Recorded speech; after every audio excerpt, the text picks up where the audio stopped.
Hey, what's going on everybody? My name is Jay and welcome to The Ship Life. So we have some major cruise news with Carnival Cruise Lines that's apparently causing a lot of frustration out there for their passengers for the holiday season. The subject in particular is the Carnival Horizon. Now unfortunately you have some passengers out there that feel like they've been taken on a sleigh ride, and not the good kind. So let's go over the details that are available so far. So just a few short days ago, back on November 30th, Carnival Cruise Lines came out and announced that the Carnival Horizon was unfortunately having trouble with its propulsion system. It was going slower than Santa's sleigh being pulled by a bunch of reindeer that ate all of Mrs. Claus's cookies. So this is where the problem starts. Now, they had to cancel for the first 2 weeks of December of 2021, unfortunately dealing with everybody's holiday season in a very rough way. But it gets worse. So the Carnival Horizon's propulsion system became such a big deal that it couldn't be fixed in the home port of Miami, nor in its ports of call, maybe because of the turnaround time for these cruise ships. They can't just have the ship sitting there for days on end. You also got to add to it possibly the lack of resources and tools that are available to fix whatever is going on with the propulsion system. So the ship is now being sent in an emergency dry dock taking place over in Europe, and the ship will not be available until late January of 2022. So you see where the problem is starting to build up here.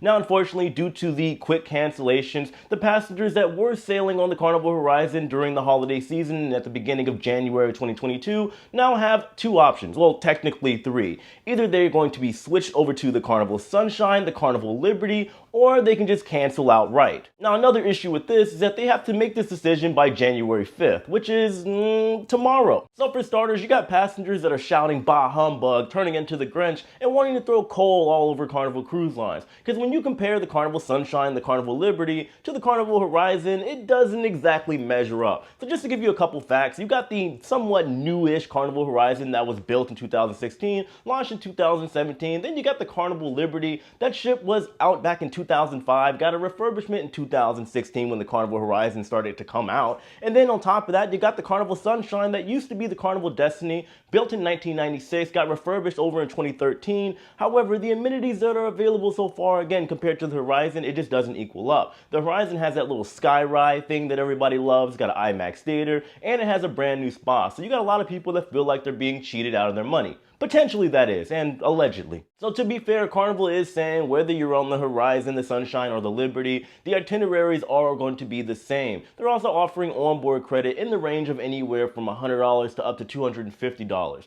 But the problem is there are rumors circulating and comments from other people saying that they got the Havana Suite. If you don't know what the Havana Suite, if you're not a Carnival cruiser, a fun cruiser, that's one of the nicer rooms and the nicer staterooms and suites on board any Carnival ship. Now these other ships, the Sunshine and Liberty, they do not have this suite available. So you got people that are out there claiming that for their transition over to an older ship that was just refurbished, they're not getting their money's worth. Some are saying they are getting only $50 in onboard credit. You also got the issue of people saying that they have a ton of onboard credit built up from the pandemic because this is their first cruise that they're taking since the big shutdown back in March of 2020. So now they feel kind of forced to switch over, and they don't get to carry, potentially that is, that onboard credit that they stacked up during the pandemic onto these other ships because it's now being replaced by the up to $250 of onboard credit. So you can see why a lot of people are angry. Now, like I was saying, the itinerary is the same, and then after the 5th, which is tomorrow on Sunday,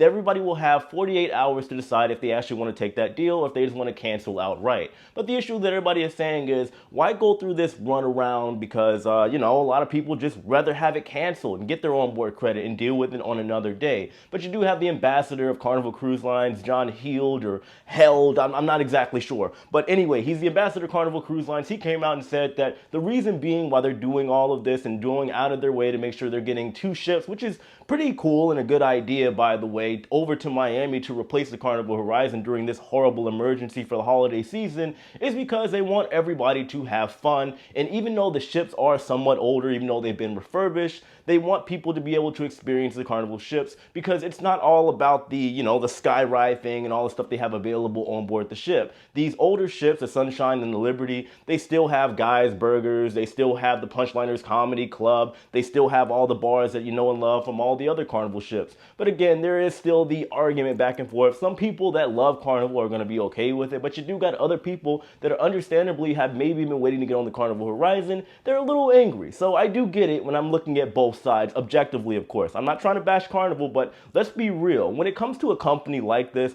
at the end of the day, it is about one thing that matters from a business perspective, and that's the money.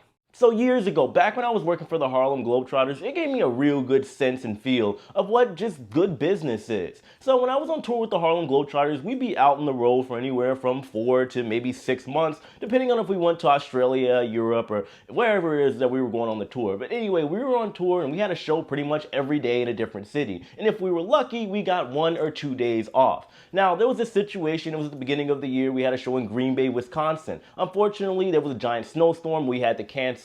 So what did the company do? We circled back on our day off. Went over there and did not 1 but 2 shows to make up for the revenue and the time, since we were wasting money and gas just going back over there. But my point is, when it comes to all this, at the end of the day, these companies, which is not a bad thing, but they care about the bottom line, their shareholders, and the fact that the company is profitable. You gotta look back from the past 2 years. They were dealing with a lot of future cruise credit, a lot of cancellations, and if you think about it, would they really want to do that all over again? No, heck no. So what are they going to do? They're going to say, all right, well, we got this situation going on in Miami. Why don't we bring 2 older ships? Because even if everybody isn't cool with it, we're going to have the good majority of people that are going to just kind of suck it up and deal with it for, you know, the fact that they want to have fun. And they don't want to deal with the hassle of the cancellations and credit and all that stuff either. So if you got, you know, maybe a small portion of people that cancel versus the larger majority of the people that are cool with going on the Sunshine and the Liberty, then it's all good. Because at the end of the day, they want your money and they don't want to deal with the hassle just like you don't want to deal with the hassle. So it probably is the best option for Carnival Cruise Lines. In a way, it's kind of like a win-win, so to speak. Anyway, just to bring this video home, there are always factors like what's morally right, the business sense,